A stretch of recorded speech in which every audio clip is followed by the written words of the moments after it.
O Gonê, ele sinaliza que ele vai enfrentar o Moraes para salvar o Bolsonaro da prisão.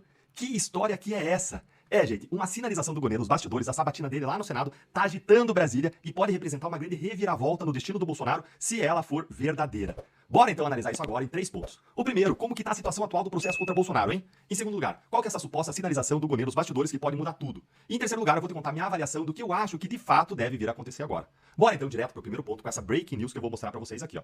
Olha aí, ó, Gazeta do Povo, ó. STF publica ata da rejeição dos recursos de Bolsonaro contra a sua condenação. O STF ele publicou a ata do acordo que rejeitou os embargos de declaração que foram apresentados pela defesa do Bolsonaro. Ou seja, o STF deu um último passo antes de decretar a prisão do Bolsonaro. Porque com a publicação dessa ata, se abre um novo prazo de 5 dias para as defesas apresentarem um novo recurso. Alguma das defesas ali pode insistir em um segundo embargos de declaração, mas corre o risco de Moraes julgar protelatório.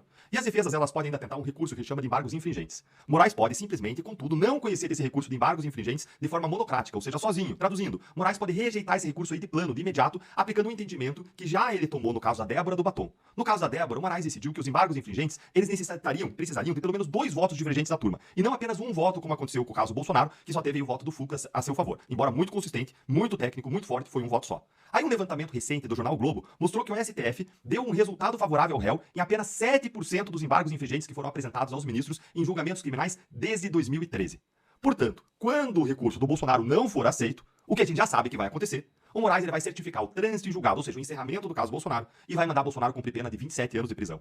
Só que aí surge um problema. Para onde que ele vai? Vai para Papuda? Vai para Papudinha? Vai ficar em prisão domiciliar? A esquerda, Moraes e seus aliados querem que ele vá para Papuda, mas aliados de Bolsonaro que tiveram contato com o Gonê estão abrigando agora, estão acalentando uma esperança. E é nesse contexto, indo agora para o nosso segundo ponto, que surge essa sinalização do Gonê.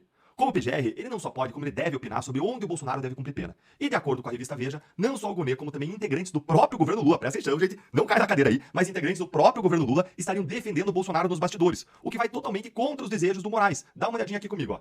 Advogados que atuam nas ações penais da trama golpista e que mantêm contato acadêmico e profissional com o Procurador-Geral da República, Paulo Gonê, afirmam que, ainda no início do primeiro mandato à frente do comando do Ministério Público da União, ouviram dele a avaliação de que a prisão humanitária ao presidente Jair Bolsonaro seria um caminho lógico a ser tomado.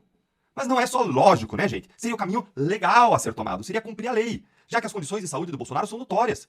Enviar ele para a prisão serve apenas para humilhar o Bolsonaro, que é o que o Moraes aparentemente quer fazer. E isso vai colocar em risco a integridade física e a vida do Bolsonaro.